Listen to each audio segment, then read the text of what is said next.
Bapak Ibu, para saudari dan saudara, mungkin saya tidak akan menguraikan bumi ini, tetapi mungkin saya hanya akan memberi beberapa catatan terkait dengan teks yang kita bawa, teks Praekaristi, entah bacaan, entah juga Praekaristi hari ini. Langsung saja Bapak Ibu, yang pertama, dalam kehidupan kita sebagai orang Katolik, kata Katolik itu tidak alkitabiah. Kadang-kala kita disudutkan oleh orang-orang tertentu, Katolik itu hanya buatan manusia dan tidak ada dasar biblisnya. Di kitab suci tidak ada tulisan itu. Yang ada tulisan jelas di kitab suci itu untuk pertama kalinya di Antioquia orang-orang pengikut Kristus disebut Kristen. Tetapi tidak ada kata Katolik dalam kitab suci. Nah, Bapak Ibu para saudara dan saudara, catatan tentang hari itu, bacaan pertama hari ini katakanlah memberi jawab kepada mungkin kekesalan kita atau mungkin pertanyaan kita yang sampai saat ini belum terjawab. Kok kami namanya gereja Katolik itu sebetulnya dasarnya mana? Sebetulnya ada satu agak kecurangan Bapak Ibu, agak kecurangan. Kata Kristen itu tidak pernah diterjemahkan dalam bahasa Indonesia. Tetapi kata Katolik itu menjadi tidak ada karena kata Katolik diterjemahkan dalam bahasa Indonesia. Maka kita kesulitan karena nama Katolik itu diterjemahkan, sedang nama Kristen tidak diterjemahkan. Nah, mari kita lihat dalam bacaan pertama di baris terakhir Bapak Ibu di halaman 4 para saudari dan saudara. Maka di sana kita menemukan satu kata yang identifikasi Katolik itu lebih awal ditulis di kitab Kisah Para Rasul daripada istilah Kristen itu sendiri. Kristen nanti ketika Kisah Para Rasul bab 13 kalau saya tidak salah. Tetapi Katolik itu di bab 9 lebih awal. Maka di sana ditulis demikian. Selama beberapa waktu jemaat di Katolikos, Yudea, Galilea, dan Samaria berada dalam keadaan damai. Persoalannya Katolikos kita diterjemahkan dalam bahasa Indonesia di seluruh. Maka selesai. Maka Katolik itu bahasa Inggrisnya ada Bapak Ibu. Hanya karena kata Katolik itu diterjemahkan dalam bahasa Indonesia, maka Katolik itu hilang, tidak terdengar. Maka kalau besok Bapak Ibu para saudari-saudara membaca Kisah Para Rasul bab 9 ayat 26 sampai 31, pada kalimat ini kata seluruh itu gantilah dengan Katolikos sama jadi. Maka sekali lagi selama beberapa waktu jemaat di Katolikos, artinya seluruh Yudea, Galilea, dan Samaria berada dalam keadaan damai. Atau kalau teman-teman kita Protestan akan menjelaskan di seluruh itu dengan kata am, maka jadinya seperti ini. Selama beberapa waktu jemaat di am, Yudea, Galilea, Samaria hidup dalam keadaan damai. Maka selesai sekarang. Kalau kita masih bertanya-tanya Katolik itu tidak ada dasar alkitabiahnya, tidak ada kata-kata itu dalam kitab suci, salah. Salahnya cuma satu. Kita menerjemahkan semua bahasa asing dalam bahasa Indonesia, sedangkan kata Kristen tidak diterjemahkan dalam bahasa Indonesia. Coba kalau kata Kristen itu diterjemahkan bahasa Indonesia, maka jadinya akan seperti ini di Kisah Para Rasul bab 13. Untuk pertama kalinya di Antioquia, para murid Kristus akan disebut Kristus kecil. Itu Kristen. Maka sama, kalau sejak dulu Kristen itu diterjemahkan menjadi Kristus kecil, maka kita dan Kristen sama-sama punya soal. Kristen sama-sama tidak tertulis, Katolikos sama-sama tidak tertulis. Tapi karena ada semacam nggak seimbang, yang satu diterjemahkan, yang lain tidak diterjemahkan, maka kita sangat rentan pada serangan. Disudutkan, kamu nggak alkitabiah, agamamu nggak tertulis dalam kitab suci. Tertulis Bapak Ibu, hari ini baca kitab suci memberi identitas kita menjadi lebih jelas dan ada dasarnya. Itu yang pertama. Kita adalah jemaat seluruh, maka universal. Kita jemaat am, kita jemaat Katolik. Di baris selama beberapa waktu am di Yudea, Katolik di Yudea, Galilea, dan Samaria, dan seterusnya. Kita pun bisa menggantinya di universal Yudea, Galilea, dan Samaria, apapun. Tapi Katolikos ada dasar alkitabiah. Semoga kita tidak merasa lagi sedikit disudutkan karena tidak ada dasar biblis istilah kita dalam kitab suci. Senyatanya ada. Protestan pun, Kristen pun ada. Tapi kalau mau diterjemahkan, Kristen itu Kristus kecil, jadi masalah juga kalau akhirnya semua diterjemahkan. Itu yang pertama, Bapak Ibu, para saudari dan saudara. Lalu yang kedua, dalam baca Injil hari ini Bapak Ibu, Injil Yohanes bab 15 ayat 1 sampai 6 itu bagi orang-orang kejawen biasanya akan sangat kemudian gampang disejajarkan dengan manunggaling kawula Gusti. Maka tadi ada kata-kata seperti ini. Barang siapa bersama dengan aku, kata-katanya itu. Jika barang siapa tinggal, halaman 7. Barang siapa tinggal di dalam aku dan aku dalam dia, ia berbuah banyak, sebab di luar aku kamu tidak akan berbuat apa-apa. Akan sangat sederhana, akan sangat gampang. Kemudian kita akan mengatakan bahwa ini teks manunggaling kawula Gusti. Maka teks ini juga yang konon menurut sejarah membuat orang-orang kejawen lebih suka masuk ke Katolikan.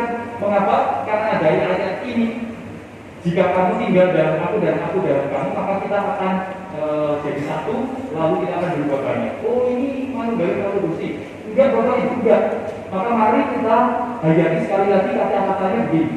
Jika barang siapa tinggal dalam aku itu siapa? Aku itu Sang Sabda, Bapak Ibu.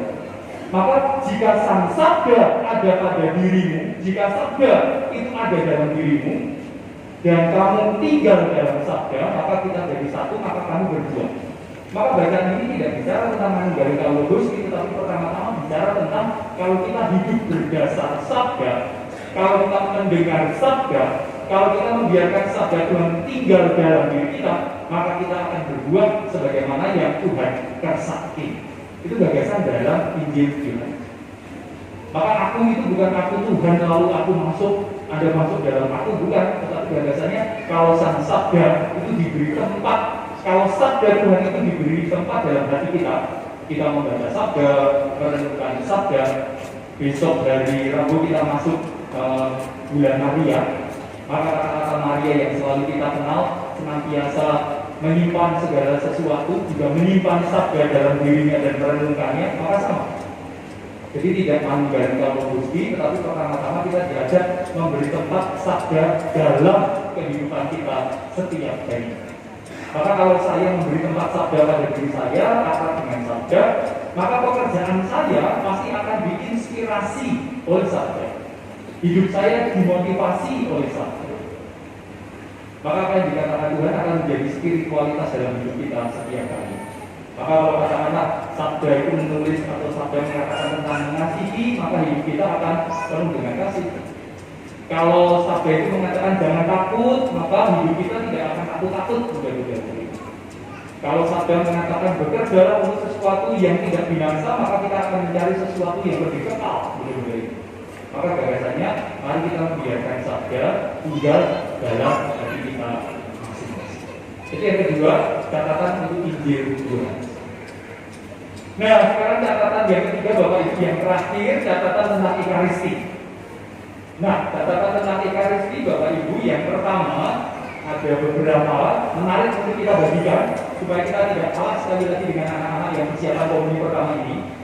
Nah, yang pertama, catatan Ekaristi, setiap kali Ekaristi Anda pasti tahu akan ada anak domba Allah yang entah didaraskan, entah dinyanyikan, gitu. Ada. Nah, ternyata kalau kita mempelajari teks dalam tradisi gereja Katolik, anak domba Allah itu tidak selalu harus ada. Mengapa? Alasannya cuma satu, Bapak Ibu, bagi panjenengan yang kadang-kadang masih bertanya, kok di Prenggolarian anak domba Allah kadang-kadang nggak ada? Kenapa sih? Apakah Prenggolarian sudah mau madep sendiri bebas dari Katolik Roma? Enggak, Bapak Ibu. Karena alasannya satu, anak domba Allah itu tidak selalu dipakai karena anak domba Allah itu mengiringi pemecahan dan distribusi hosting dari satu piala ke piala yang lain. Maka kalau pemecahan hosting sudah selesai, pembagian distribusi sakramen itu sudah selesai ke seluruh piala, maka ya tidak perlu ada iringan lagi, karena anak domba Allah itu mengiringi. Atau kalau mau mengiringi ternyata kok terlalu cepat pemecahan roti dan distribusinya, maka dalam tradisi gereja Katolik mengajarkan kepada kita anak domba Allah masih boleh dinyanyikan nggak? Boleh, tetapi yang dinyanyikan bait terakhir. Maka kalau misa raya 2, maka langsung ke ekornya yang ketiga. Maka jadinya anak domba Allah yang menghapus dosa dunia, berilah kami damai. Maka tidak perlu pakai kasihanilah kami, kasihanilah kami, kasihanilah kami. Kalau memang sudah selesai, maka ya satu kali terakhir, kali penutup, anak domba Allah yang menghapus dosa dunia, berilah kami damai. Sebaliknya, kalau distribusi sakramennya itu masih lama belum selesai, maka kasihanilah kami yang diulang-ulang berkali-kali. Maka Anda bisa menyanyikan anak domba Allah, kasihanilah kami, anak domba Allah, kasihanilah kami, anak domba Allah, kasihanilah kami, anak domba Allah, kasihanilah kami, anak domba Allah, kasihanilah kami, anak domba Allah, kasihanilah kami. Nanti sakramennya didistribusikan rata sampai akhirnya amin. Maka itu Bapak Ibu dalam tradisi gereja Katolik yang namanya organis, kor, dan dirigen itu pandangan matanya ke altar. Kalau sudah siap maka langsung ke ekor. Nah, begitu. Maka untunglah untuk pasukan kor tidak harus selalu nyanyi anak domba. Mirip ya kira-kira 3 menit, mengurangi durasi misa 3 menit. Untuk jatah khotbah saya tambah 15 menit gitu ya. Tapi kalau anak domba Allah Bapak Ibu supaya kita tahu, jadi anak domba Allah itu iringan membagi hosti ke piala-piala atau simbolis-simbolis. Kalau distribusinya sudah, maka tidak perlu dinyanyikan untuk langsung ke yang terakhir. Sebaliknya kalau dibagi banyak belum selesai, kasihanilah kami sebanyak mungkin sampai distribusinya. Itu catatan untuk ekaristi yang pertama. Lalu catatan untuk ekaristi yang kedua, Bapak Ibu, kadangkala tetap ada orang Katolik, anak-anak kita tanya pada kita, Bu, Pak, Pi, Mi, Pak, Mas, Anda kok berlutut? Anda kok menunduk? Kapan berlutut? Kapan menunduk? Gitu kan? Siapa yang masuk ke gereja itu berlutut? Ada? Ada? Ada. Mengapa Anda berlutut? Saya tanya. Oh, nggak tahu. Jawaban betul. Saya berlutut, tetapi saya nggak tahu kenapa berlutut. Karena ibu saya berlutut, saya berlutut. Dan ibu saya tanya mengapa berlutut, saya nggak tahu juga. Gitu loh ya. Mengapa Anda membungkuk? Mengapa Anda menunduk? Siapa yang menunduk kalau masuk gereja? Boleh tahu ya, pasti Kristus hadir itu hanya dalam sakramen Maha Kudus. Maka kalau Anda berlutut, itu berlutut di depan sakramen. Maka kalau Anda di depan salib, di depan patung, tidak harus berlutut. Karena itu representasi orang kudus atau representasi para kudus. Tetapi Anda berlutut pada presentasi Kristus. Maka dengan demikian Anda berlutut pada sakramen Maha Kudus. Maka kemudian kita bisa berpikir, nanti kalau sakramen ini diarah masuk ke pasturan, ada suara ting ting ting ting ting ting ting ting ting. Maka saat itu berlutut atau membungkuk? Berlutut karena yang diarah sakramen. Tapi kalau Anda masuk gereja, perlukah berlutut? Tidak harus Bapak Ibu. Kalau Anda mau menghormat misalnya altar atau salib, maka tidak harus berlutut. Anda boleh membungkuk, menundukkan kepala. Tetapi kalau Anda fokusnya pada sakramen yang sudah ada di tabernakel, fokusnya berdemikian, maka Anda berlutut. Maka semoga menjadi jelas bagi kita kalau ditanya orang-orang, Bu, mengapa berlutut? Pak, mengapa menunduk? Lalu jawabannya tidak kemudian koyong ini. Enggak, sekarang ini jawabannya menjadi lebih jelas. Kalau tidak percaya nanti tanya anak-anak panjenengan yang akan pemilih pertama, mereka sudah tahu. Itu catatan ekaristi yang kedua. Nah, catatan ekaristi yang ketiga Bapak Ibu, rupa-rupanya sudah menjadi himbauan tata suci untuk dalam setiap kali perayaan ekaristi ada himbauan yang selalu diulang-ulang. Harus ada pengajaran yang selalu dikatakan berulang-ulang sebelum penerimaan komuni. Apa himbauannya? Bukan di awal ya, tetapi sebelum menerima komuni. Ternyata menurut tradisi gereja Katolik, karena sekali lagi kembali ke permohonan yang pertama, gereja Katolik itu terbuka, siapapun bisa datang, siapapun bisa ikut perayaan, karena namanya universal. Gerejanya nggak ada pintunya seperti kita ini. Maka setiap kali orang bisa keluar masuk suka-suka, maka gereja Katolik mengingatkan kepada kita untuk menjaga katakanlah kehormatan keluhuran sakrament. Maka yang catatan ketiga terkait dengan Ekaristi, tanah suci ternyata ngersake Bapak Ibu supaya sebelum menerima komuni selalu ada ajaran yang selalu diulang-ulang. Apa itu kita sudah pernah tahu, kita selalu tahu. Tapi kadang-kala kita perlu menghidupkannya lagi. Nah, kata-kata himbauan ajarannya adalah yang boleh menerima komuni adalah mereka yang sudah dibaptis secara Katolik, yang sudah menerima komuni pertama, dan tidak sedang berhalangan secara Katolik. Nah, itu ternyata perlu diajarkan, perlu diimbaukan setiap kali Ekaristi. Dasarnya tradisi gereja Katolik Roma. Untuk apa? Bagi kesempatan kita, bagi gereja kita di sini, Bapak Ibu, itu menjadi sangat relevan. Mengapa gereja kita terbuka? Yang ikut misa hari ini tidak semuanya Katolik. Yang ikut misa hari ini tidak semuanya sudah baptis. Maka supaya setiap orang yang tidak baptis atau tidak Katolik kemudian sejak awal dibantu untuk tidak merasa takut, tidak merasa khawatir kalau sebelah ini maju nompo. Waduh, aku rasa dibewe. Daripada saya nanti dipermalukan orang untuk maju ikut tompo. Maka Bapak Ibu, yang ketiga, catatan untuk Ekaristi juga menjadi semacam sekali lagi pengajaran katekise bagi kita sebelum kita merayakan atau sebelum kita menerima komuni. Menjadi sah untuk dilakukan sebagai peringatan bahwa kita gereja yang terbuka, yang kemungkinan besar ada orang-orang yang tidak Katolik ikut menikmati doa dan ibadah kita. Maka tiga hal. Yang pertama, Katolik sekali lagi ada dasar Inggrisnya.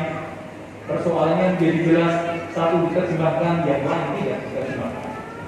Yang kedua, bacaan Injil pokok anggur tidak bicara tentang manunggaling Kaulo Gusti, tetapi pertama-tama mengajak kita untuk memberi tempat pada sabda, mendengar sabda, membiarkan sabda menginspirasi hidup kita.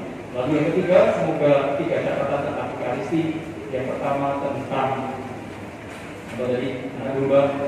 Yang kedua tentang berlutut dan menunduk. Dan yang ketiga tentang ajaran terkait dengan siapa yang boleh menerima dan dilarang menerima, menjadi kesempatan kita untuk semakin tahu bagaimana gereja Katolik itu merayakan ibadahnya.